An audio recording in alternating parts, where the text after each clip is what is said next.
Okay. Okay. Okay. Hi, everyone. Welcome.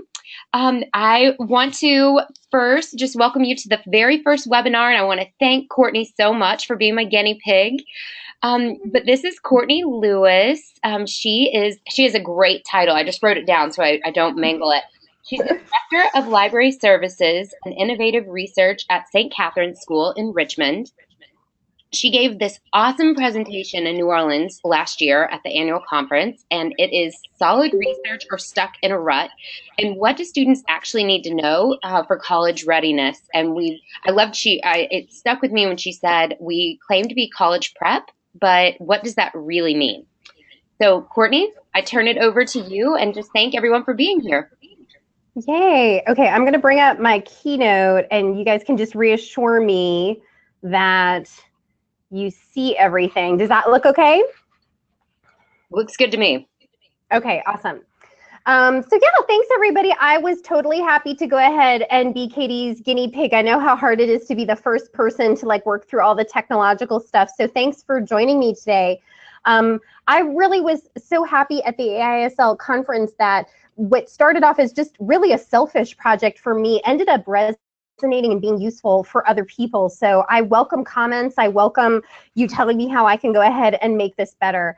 My impetus for this came up when I started at St. Catherine's in 2015. And namely, I came to a school in the South. I had only worked in Pennsylvania and Massachusetts and New Hampshire at boarding schools there. And it was my first day school, and it was my first school in the South. And I really thought, I don't want to ever be the kind of person who makes assumptions that I know the culture and I know the climate and I know where we're going, with a research program. So I had to both assess the research program and think about where we needed to go. And behind all of it is what I always call the unspoken mission. I have a degree in non-for-profit management before I got my library degree. And I always think about the mission, and we all have a mission statement for our schools that's usually like blah, blah, blah, prepare students for a life of meaning spiritually, academically, la, la, la, right? It's all very similar usually. But really the unspoken message, the unspoken mission statement is that we think that we're going to graduate students who are going to do well in college. And to me, that brought up some really interesting points, namely the issues that keep me up at night.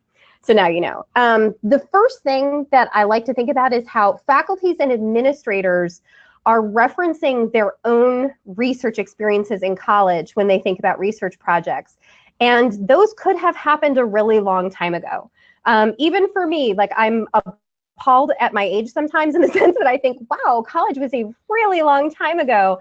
And obviously it's my job, so I'm up to date on things. But really, when we're talking and communicating with faculty and administrators, what they think of as research could be very different than modern research today. I also had the piece of how graduates, especially here at St. Catherine's School, Virginians love to stay in Virginia to go to college. There are some amazing schools here. And there were schools I was less familiar with. I have friends in schools in the Middle Atlantic colleges and wonderful New England colleges where so many of my former students went. And I thought, wow, there's obviously going to be similarities, but I don't know if I can make those assumptions that things are the same. And I need more information. I also felt like, for me, I know how to make a fabulous information literacy curriculum. My issues were not about that. My issues were more, I have a budget and I have a responsibility to my school to spend it on tools that will really genuinely help my students adjust during that first year of college when everything is such a huge adjustment. And really, right, I've got this unstated mission. My mission is to graduate a 12th grader who can slide in seamlessly, walk into a college library and know what they're doing. And what do I need to give them in order for that to happen? Okay. So then I thought, well, what kind of data do I need? What information do I need to get? What questions do I have? My first one was about web scale discovery services. ProQuest Summon and EBSCO Discovery are hot topics. I felt like I was fortunate enough to be at a school that had enough of a generous budget, and I've been at ones that haven't. But this one, we had a lot of databases. I felt that asking a 15-year-old to do the exact same search in 5 world history databases and then realize their search terms were wrong and go and do it all over again meant that I had never met a 15-year-old before. So I felt like I needed to go ahead and see, is that a viable thing? Also, plagiarism detection software. I've used that at other schools with Turnitin, but I really wasn't sure about, is this genuinely something that gets used in a college environment? Is it useful? Is it just a great learning tool right now, or will it give them an advantage to have that kind of familiarity when they head off to school? Similarly, I've been at schools where every department has its own citation style that it likes to do. Is that useful? My current school, it's MLA across the board. Am I crippling students? Is that fine for them to have it? I really genuinely didn't know the answer to that. Also, when we talk about all of the various databases, are there specific databases that an in-depth familiarity with it will offer students an advantage when they hit school? That would help me actually decide how to spend my money. So that would be a really important question for me. And then citation managers. Obviously, I am solidly in the Noodle Tools camp. I really love it. I think it is, I would spend my own money on it if I had to.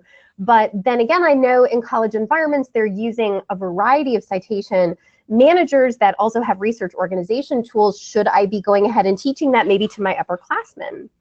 And then what type of research products should students know how to produce? You know, we have, the emphasis is on a traditional humanities style research paper, but there's so many other things. But I think that often in our curriculums, they're presented as being special add-on things, creative arts, video, all of these various types of things that often are very teacher-driven, they're personality-driven rather than being integrated across the curriculum. Is it actually important that we go ahead and teach that? Is there an expectation that students entering colleges will know how to do it? Or is it just a fun add-on? And without data, I have my instinct of what the answer to that is, but I don't actually know. So here's what I did. I went to my college office and I asked for the last 6 years of matriculation data for my school. So I went ahead then and assessed how many students were going to which schools, and I put them in order of most popular to least popular. And I felt like that in itself was an education for me. With each of those schools then, I identified on their websites, which had a great variety in terms of helping me or not helping me. Ask me about college websites sometimes. So I identified a librarian who specifically worked with first-year students in reference or instruction, and I sent them a personalized letter asking them to fill out a survey, which I did through SurveyMonkey because I like the quantitative and the qualitative data analysis that they've been developing even further, and I felt like it was sufficient for what I needed.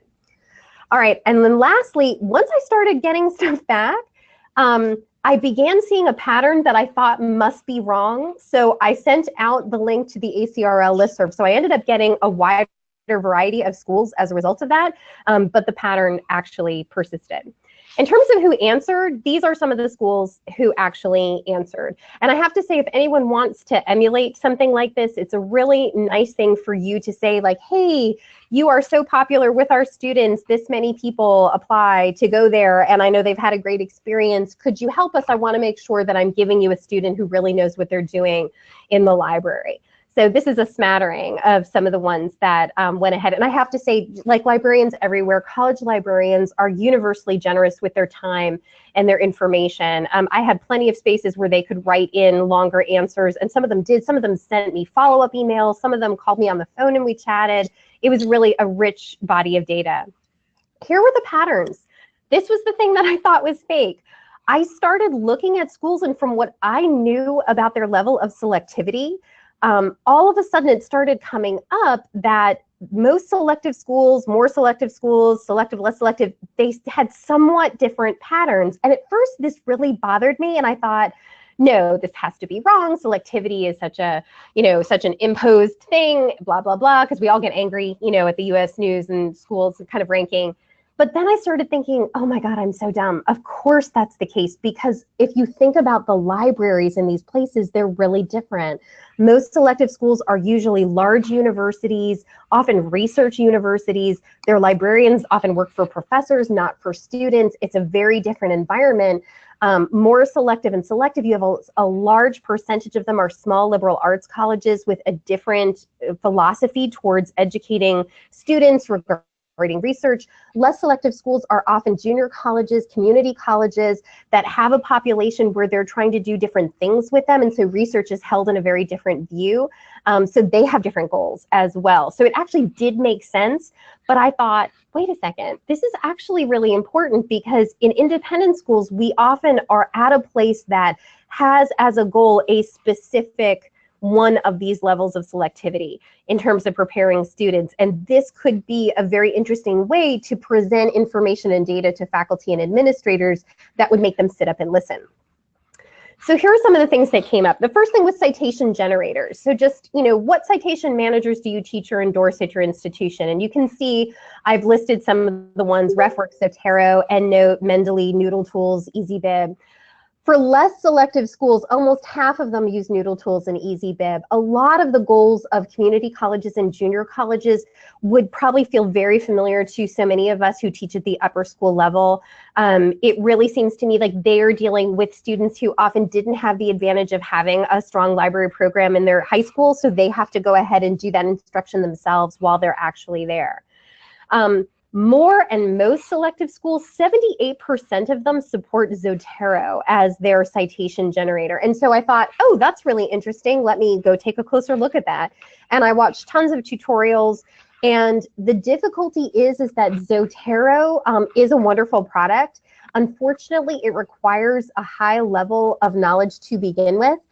One of my favorite tutorials, which I think was from Boston College, there's this lovely librarian who's walking everybody through it, and she was on a database article, and she's like, okay, so you press the Zotero button, and it comes up, and just make sure the citation is correct, and then you're ready to go. And I thought, wow, that one sentence has a lot of meaning in it. There are plenty of 18-year-olds who are not going to know if that citation is correct. And so I think that Zotero, for me at my level, is not going to go ahead and be a fit, even though I can let kids know about it. Selective schools were most likely to support RefWorks. And when I asked librarians about it, it seems that that tier of school is more likely to use ProQuest Summon as their web scale discovery product and have more ProQuest databases. So I think it sounds like there are packages where RefWorks gets tossed in there. So this way they don't have to pay extra for it. So that is the reason for that. So transition to web scale discovery. So the two most common, of course, are EBSCO Discovery and ProQuest Summon. And it's really fascinating that 100% of most selective colleges use one, obviously because they have a gajillion databases that they subscribe to. So it'd be kind of crazy pants not to go ahead and have a web scale discovery service. What's interesting to me was that Summon just gently edges out Discovery when you look at the percentages, but they're both pretty much neck and neck. I think it's just a matter of like who your rep is and if you get a good deal.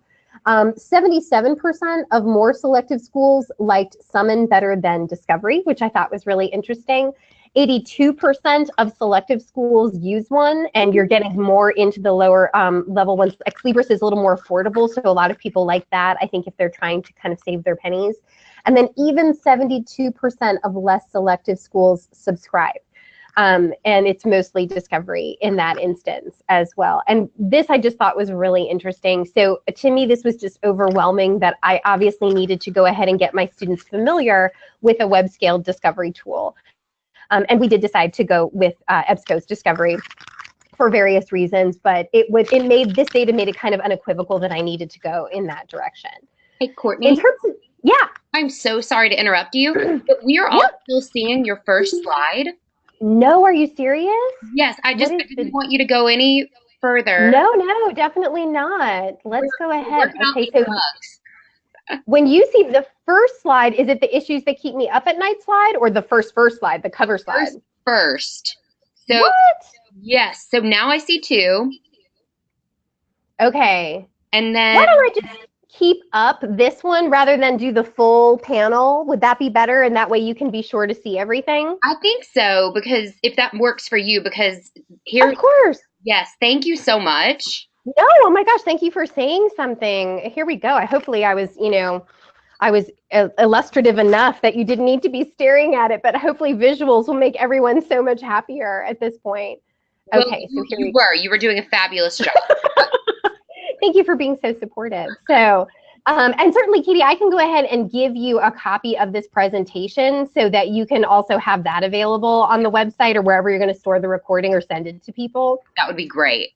No problem. Oh, my pleasure. So here's the database popularity. I don't think it comes as a surprise to anybody that 71% of librarians specifically named EBSCO Academic Search Complete as the #1 database that they think that students should know prior to coming to college. I thought that was really interesting. I mean, I love Academic Search Complete, don't get me wrong, but it was really fascinating that they thought that was the one in terms of breadth and in terms of the interface. When I asked some of the librarians about this, they actually said that the reason was because they think it has the most difficult interface to go ahead and navigate. So if students can do EBSCO's Academic Search Complete with all its parameters and sort of know how to manipulate them, that they actually would be great at pretty much any database, which I thought was a backhanded compliment at best, but obviously there's a wealth of information on that one.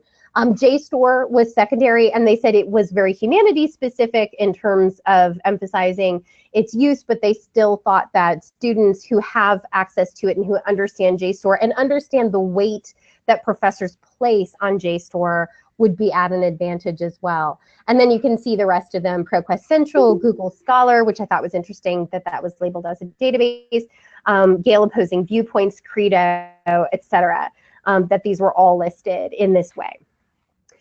The next question, of course, was about citation styles, and specifically, should students have access to knowing a variety of citation styles? Should it be one predominant citation style? And this was another one of those questions in which it was very much the case that selectivity played a part in the answer changing.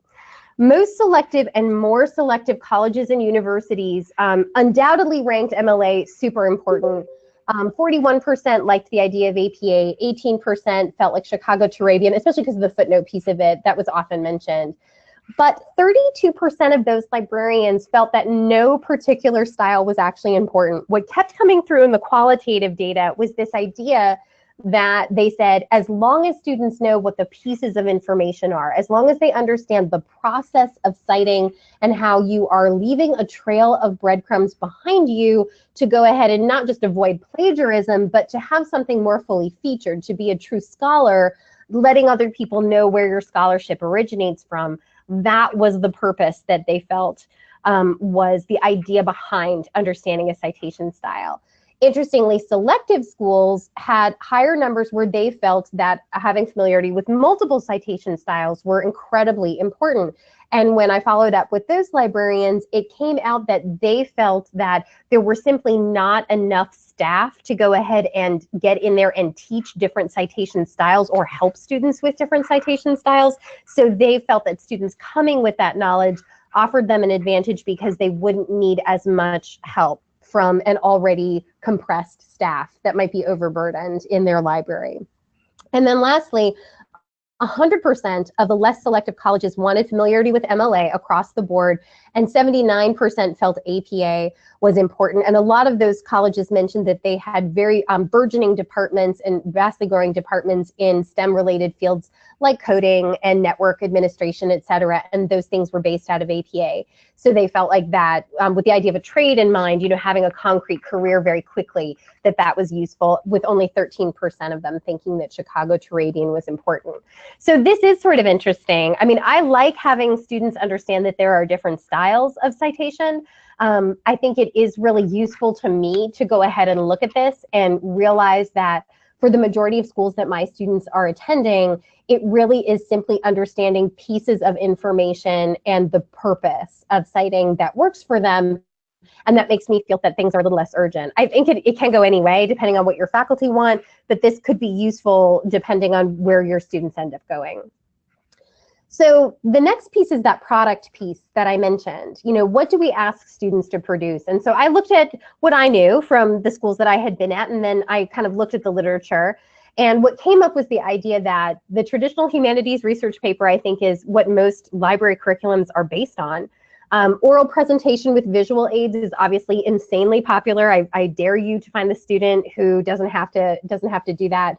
Oral presentations without visual aids are a little less popular, but still happen. Original scientific research with literature review. We certainly hope that most of our students have an experience with this in one form or another.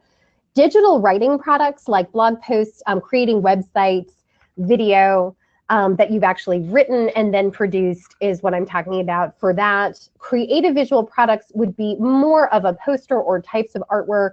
And then lastly, an artistic performance like a dramatic production or dance or a musical composition. So this is the framework that I gave the librarians in terms of students and what they're asked to do. And essentially I posed the question, okay, here they're asked to do a variety of things. Which formats do you think they need to be most familiar? And once again, the selectivity played a part. Less selective schools were absolutely mirrored the overall results that you're looking at right now, with the traditional humanities paper definitely being huge. Selective schools definitely also go ahead and do that. But when we get to more selective schools and most selective schools, things change. Across the board, every single one of them says that the traditional humanities research paper is the most frequently asked for product. I don't want to make it seem like that's not the case. Yet, more selective schools rank digital writing much higher, and they have it tied with an oral report with no visual aids. And the reason that that's important is because of the following. When I did follow-up interviews with librarians from more selective and most selective schools, what comes up is this idea that there is a tension between older faculty and younger faculty, with younger faculty asking for more and more digital writing products and assuming that students already have that knowledge. Librarians said that students who are unable to go ahead and create coherent, well-designed websites or blogs that understand what blog writing looks like, or video that is actually a well-written message within a video presented in that format, are at a disadvantage versus other students. Schools that offer those products and familiarity will go ahead and offer their students a tremendous advantage when it comes to more selective and most selective schools, because those professors assume they know how to do it. So, and they said that the writing center that exists at every university everywhere is not as facile in helping students do that as they are with helping them with their writing. So there aren't as many places on campus where you can say, hey, I've never had to do a video before, let me help. There are places where you can check out equipment and maybe find someone to help you, but they're not going to help you with the writing of it. They're going to help you with the production of it. And I thought that that was a really interesting, an interesting change for me in my thinking, because once again, I think that those types of writing tools become very personality driven based on faculty rather than something that is across the board an expectation of core classes. Similarly, with the most selective schools, I think it's worth pointing out that they really do value humanities papers and then art oral presentations with visual aids, but artistic performances rank very low with most selective schools. So it seems to me that they might not go ahead and have those students who are really more interested in the performing arts at those institutions. But there's this other piece of it. So to me, this was very much food for thought, and definitely is going to change how I approach my faculty and work with my AT department. Okay, oh, hang on, I added a slide. Here we go. Plagiarism detection. Okay, so this is an interesting thing for me because here in Virginia, UVA, the University of Virginia, is the #1 place that our girls want to attend. It's obviously a wonderful institution. What was fascinating for me is because the University of Virginia has such an incredibly strong honor code, they do not use Turnitin. And to me, that was really fascinating, and I wanted to know more about that because I'd sort of heard about it from other teachers. Well, you know, I'm not sure we have a strong honor code here that's sort of based on UVA. I don't know if people would be interested in doing it. So what was interesting about this was, first of all, that 58% of the responding colleges and universities did use Turnitin. 14% indicated that teachers have their own system. I am still not 100% sure what that means. I'm not sure they know what that means. Less selective schools were more likely to use it, probably because the librarians responded that they felt that Turnitin was a wonderful tool to teach how to avoid plagiarism, to teach paraphrasing, and because of the student that they have needing that type of instruction to go ahead and help and get them to the point where they were confident researchers, that they thought that was really valuable. more selective and most selective college librarians simultaneously said, we have faculty objections to using Turnitin, but we desperately need to use it. And they said again and again the disservice that they felt that undergraduate students had at institutions who, for philosophical reasons, chose not to use it because there was so much plagiarism happening, and it was obvious, and teachers were so exhausted that they didn't want to go ahead and pursue it. And they said some of it was very blatant and some of it was very inadvertent, but nevertheless it existed.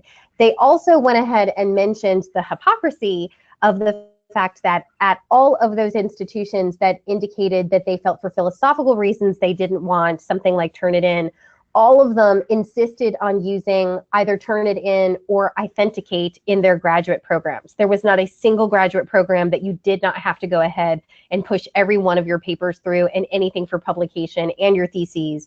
So they said, why is it that you have to do it with graduate school? Well, obviously it's because of the reputation of the institution and of those professors who maybe are co-authors, but that we're not asking their undergraduates to go ahead and do it. So I thought that was something I would highlight. We did end up adopting Turnitin. We do it only in the draft process, not in the final paper process at St. Catherine's, because it is part of our honor code that the honor code is assigned to the final paper. But if there's a question, the kids know that it can be run through, and we have open boxes that they can run through things at any time. And they actually, our girls really like the comfort of running it through and making sure that they've gotten everything. But I just thought that that was a really interesting thing I was not expecting from the research, so that helped educate me as well. In terms of the free response themes, I had a lot of qualitative data, and I found that it could be grouped in really interesting ways.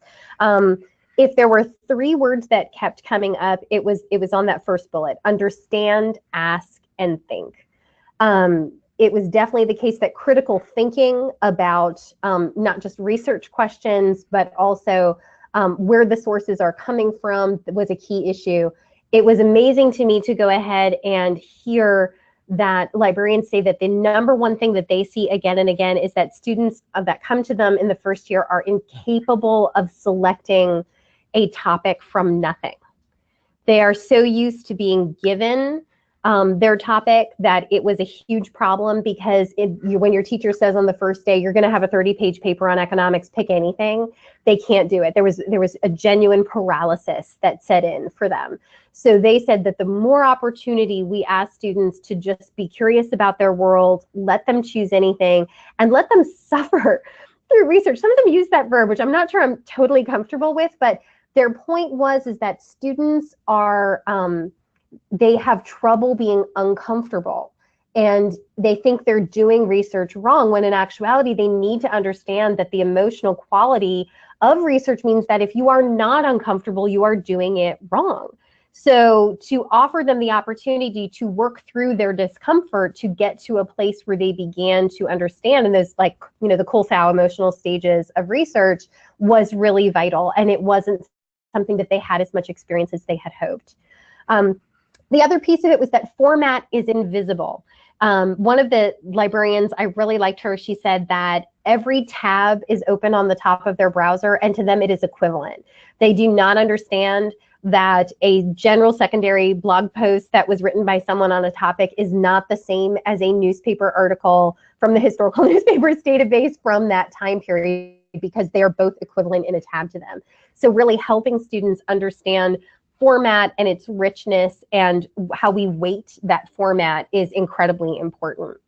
The #1 request that came through is that if you were able to send your students away with one single thing, it was the idea that they should be able to ask a librarian for help. I joke with my head, but she thinks this is really funny, that because I was a junior dog handler when I was in high school, that I have this click and treat approach to everything.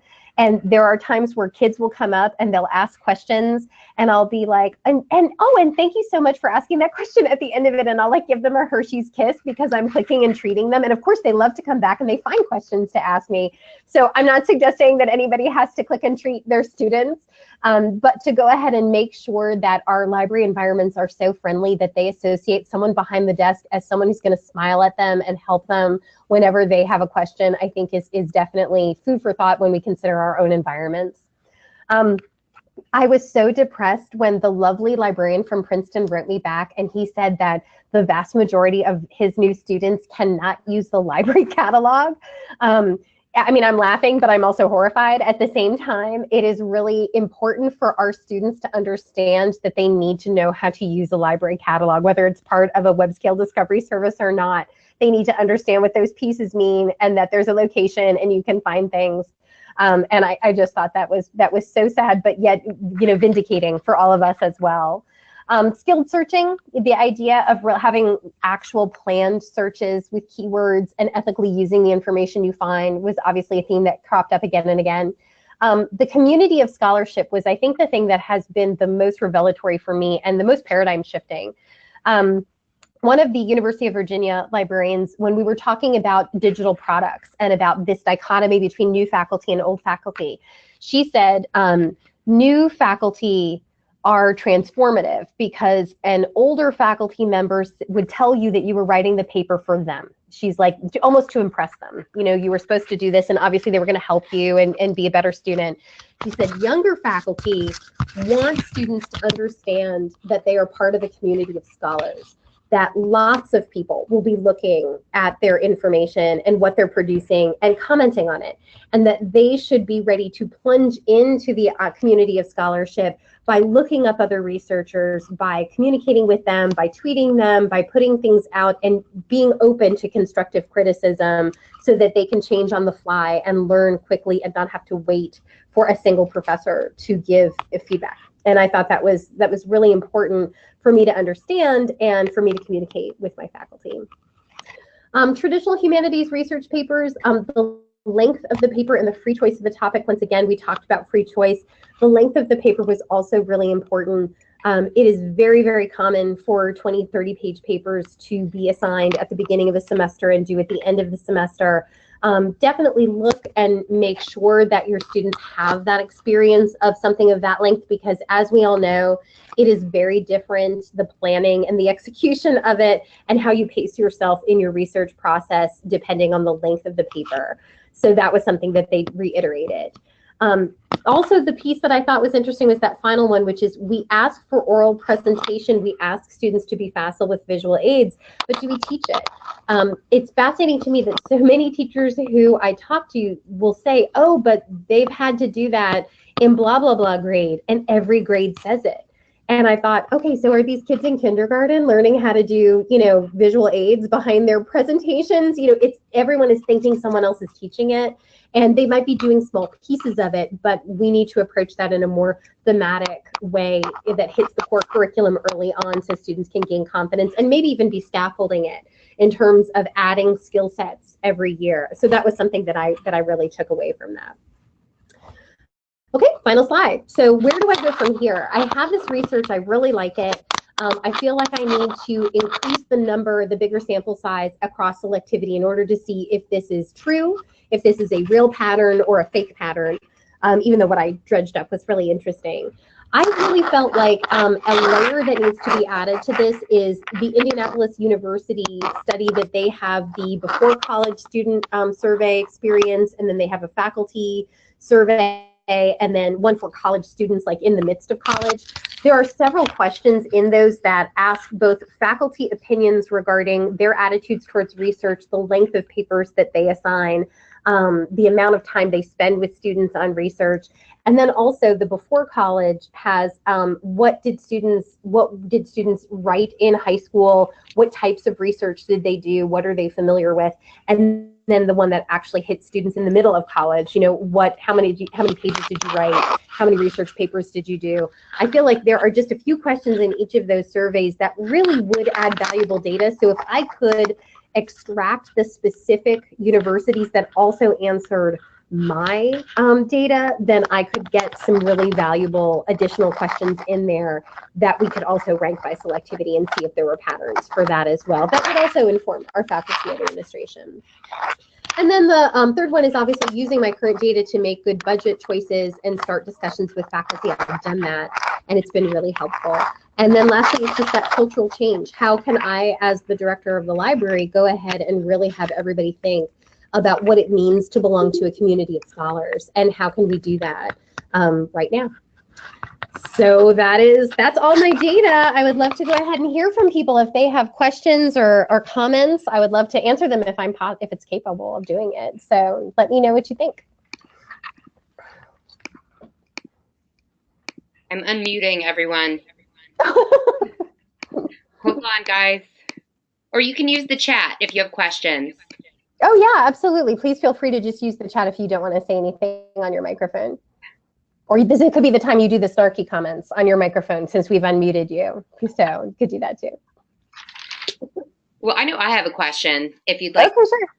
So I loved, well, I think this is all so interesting, but I loved when you shared what decisions you had made, like what changes you had enacted based on the data that you gathered. So the things I jotted down were EDS and Turnitin, right? Yep. And you said, and you're a Noodle Tool supporter, but what other kind of decisions were impacted by the research? You know, I think it ended up being a lot more esoteric than I thought. Those were easy decisions to make because it was just data.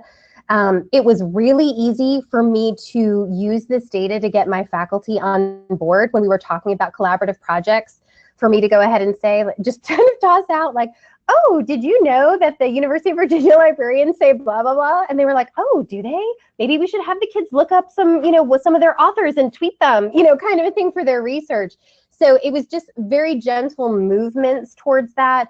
I haven't had the conversation that is the larger one about citation, and I would like to hear from individual departments if they feel like they would like to have APA or Chicago taught within them, because I'd be totally supportive of that at the upper school level.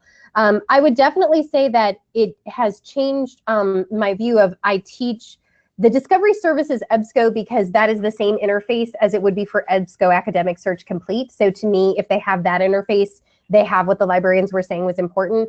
But I actually do separate out JSTOR, and I teach kids how to use JSTOR on its own, just because it was listed as such an important interface, and the familiarity was crucial. So I did do that too.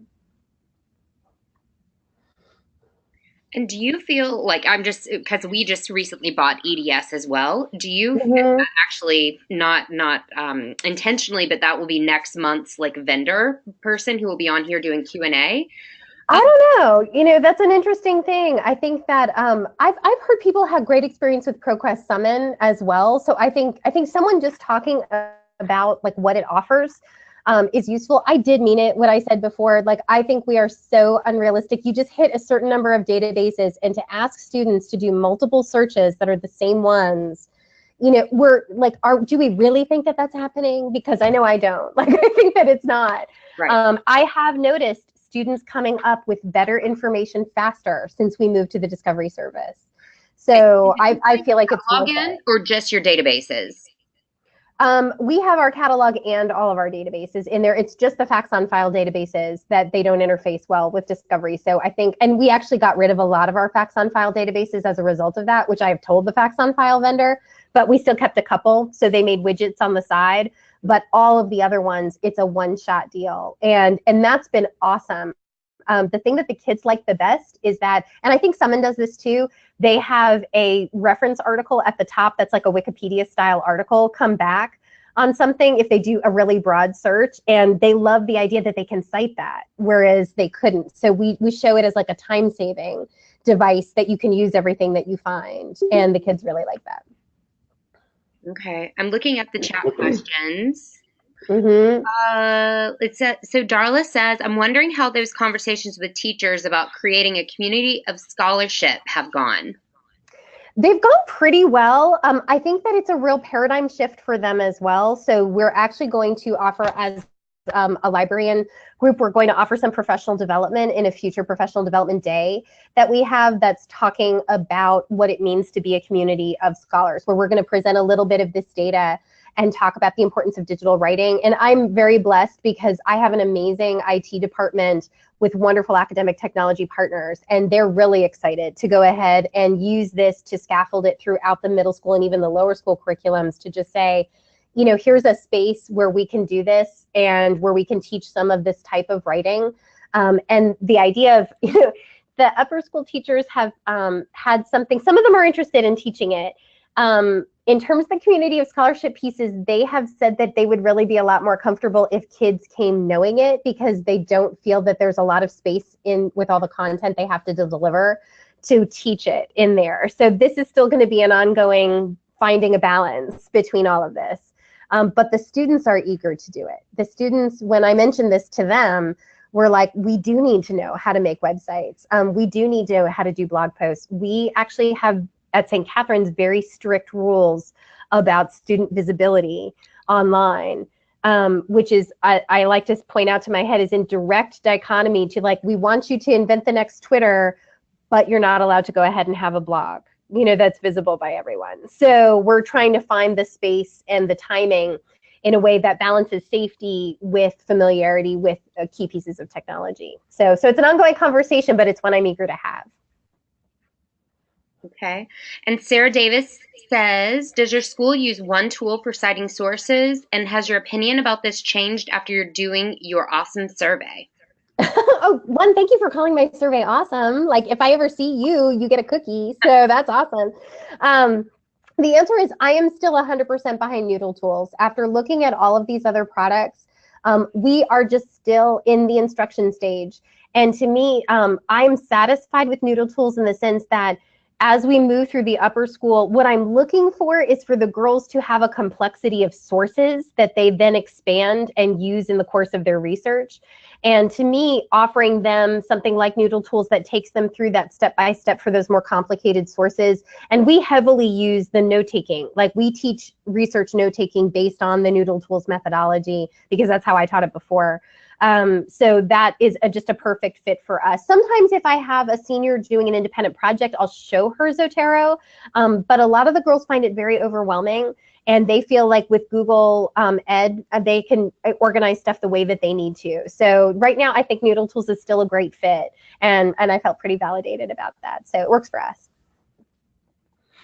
Okay, awesome. There's some good chat going on about EBSCO and ProQuest and ProQuest. I hear you, and maybe this could be the piece for Summon as well. Like Summon v, you know, doesn't it feel like Team Edward, Team Jacob to anybody? That it's like, you know, Team EBSCO, Team ProQuest.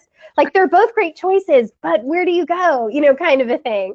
So, I mean, both have problems. I think both have great advantages. It really is what you're comfortable with, and I think what the majority of your databases are, to go ahead and play around. Anyone's welcome. I can also send the link if you want to play with ours. You can go ahead and do that and see what we have. Okay. Does anyone else have any more questions? No? Okay. We have my information. Like, please, if you think of something later, anyone is welcome to go ahead and email me, you know, anytime, and I'll go ahead and help answer anything that comes up. This is amazing, Courtney. Thank you so much. Oh, it's my pleasure. I'm so sorry about the slideshow thing. So we'll have to figure that out for the future. But I'm glad you said something. And yeah, just let me know if there's anything else I can do for anybody. I love being your guinea pig, Katie. Thank you. Thank you so much. You were the best guinea pig. Thanks, everybody. Bye. Have a great day. Bye. Bye.